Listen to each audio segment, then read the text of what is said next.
কাৰণ আজি তাৰিখত আমি সকলোৱে 2016 চনত সংকল্প লৈছিলোঁ আমাৰ অসম আমাৰ মাটি আমাৰ অধিকাৰ, আমাৰ অসম আমাৰ মাটি আমাৰ অধিকাৰ, আমাৰ অসম আমাৰ মাটি আমাৰ অধিকাৰ। আৰু ডক্টৰ হিমন্ত বিশ্ব শৰ্মা ডাঙৰীয়াই জাতি মাটি ভেটি এই বাণীৰে আজি বসুন্ধৰা যোগেদি লক্ষ লক্ষ অসমৰ খিলঞ্জীয়া ভূমিপুত্ৰৰ হাতত আজি মাতৃপাত্ৰা তুলি দিছে।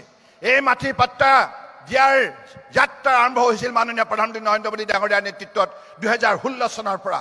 আৰু কাজিৰঙাৰ অবৈধ বেদখলৰ পৰা আৰম্ভ কৰি বটদ্ৰৱা সত্ৰ পাটবাউসী সত্ৰৰ বেদখল মুক্ত কৰাৰ বাবে যি উচ্ছেদ অভিযান তেতিয়া আৰম্ভ হৈছিল, সেই উচ্ছেদ অভিযানক আজি ডক্টৰ হিমন্ত বিশ্ব শৰ্মাই অত্যন্ত দক্ষতাৰে আগুৱাই নি প্ৰায় 48,000 একৰ মাটি আজি বেদখল মুক্ত কৰিলে আৰু অবৈধ বিদেশীৰ বিৰুদ্ধে আজি শক্তিশালী পদক্ষেপ গ্ৰহণ কৰিলে।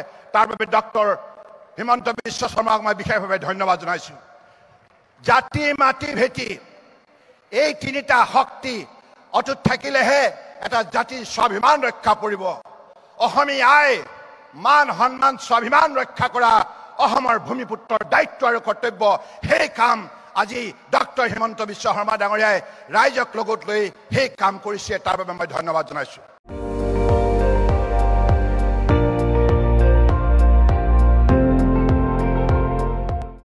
আপুনি চাই আছে ND24, সৰ্বশ্ৰেষ্ঠ নহয় সৰ্বোত্তমৰ দৌৰত।